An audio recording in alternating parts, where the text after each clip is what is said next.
Tu te demandes pourquoi le ciel devient tout gris avant un orage ou pourquoi les éclairs illuminent parfois la nuit. Prends ton parapluie et partons à l'aventure. Aujourd'hui, on part pour une grande aventure pour comprendre pourquoi parfois le ciel devient tout gris et il se met à pleuvoir, ou pourquoi le vent souffle très fort.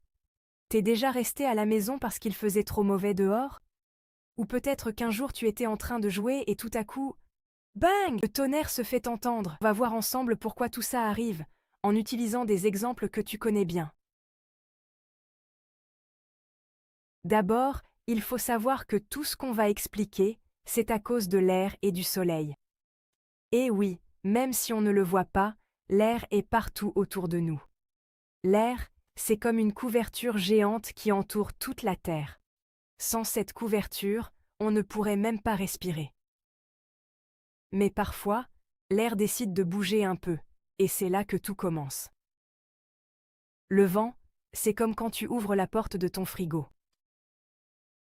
T'as déjà remarqué, quand tu ouvres la porte du frigo, tu sens une bouffée d'air frais qui te souffle dessus, non? C'est un peu pareil dans la nature.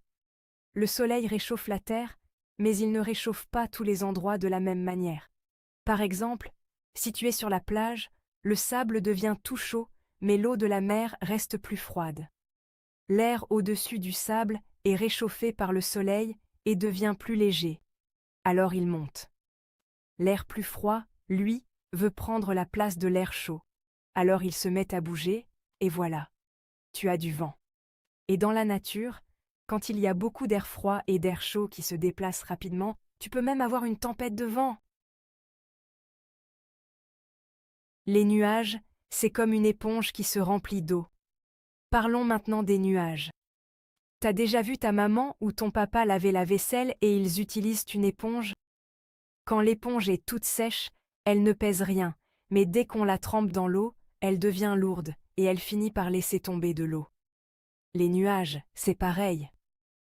Au début, ils sont légers, juste de l'air qui monte. Mais petit à petit, ils absorbent de l'eau, comme une éponge. Et quand ils sont trop lourds, ils commencent à laisser tomber des gouttes d'eau, c'est la pluie. Le tonnerre et les éclairs, c'est comme une partie de cache-cache avec une lampe torche. Imagine maintenant que tu joues à cache-cache avec une lampe torche. Quand tu allumes la lampe dans le noir, tu fais un grand flash de lumière. C'est un peu ce qui se passe pendant un orage avec les éclairs.